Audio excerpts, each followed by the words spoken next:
dan i dobrodošli u Agropatrolu. Danas ćemo govoriti o suzbijanju korova u soji. Idemo sad na parcelu da vidimo u kom su sad stadijumu i korovi i soja. Evo nas u Hajdučici, na jednoj parceli pod sojom. Soja je ove godine relativno na vreme posejana, međutim, nakon toga je uslijedilo hladno vreme pa je ona sporo i dugo nicala. Istovremeno sa njom su nikli i korovi.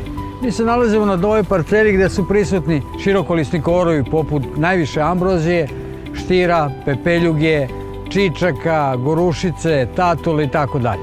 Osim širokolisnih na parceli se pojavljuju i uskolisni korovi. Po pravilu ne bi trebalo koristiti herbicide u soji do pojave prve troliske.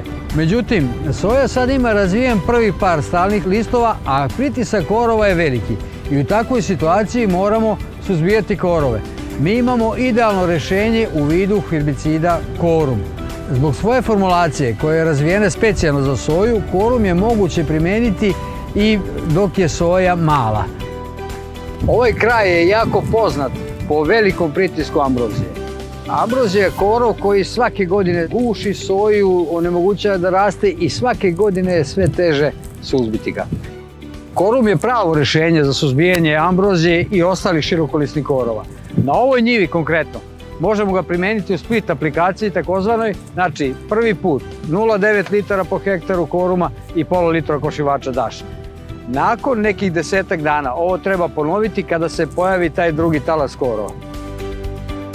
Korum je moguće primijeniti i nakon formiranja prve troluske u punoj dozi od 1,8 litara po hektaru uz dodatak 1 litre okošivača daša. Na taj način ćemo suzbiti sve najznačajnije širokolisne i jednogodišnje uskolisne korove u soji. Uz primjenu herbicida Korum možemo lakše planirati zaštitu, zato što ne gledamo kolika je soja, nego samo gledamo koliki su korovi. Korum ne oštećuje soju, odlično suzbija korove i to je prvi preduslov za visoke i stabilne prinose kod soje. Ako su na parceli prisutni uskolisni korovi poput muharika, divljeg sirka, treba primijeniti herbicid Focus Ultra. Focus Ultra i ove godine možete naći po povoljnijoj ceni.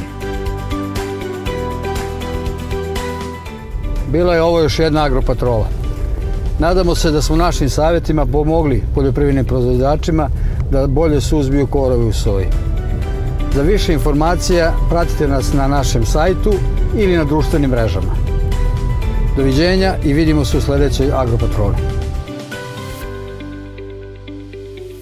Prinos Plus za Profit Plus uz BASF rješenja za poljoprivredu.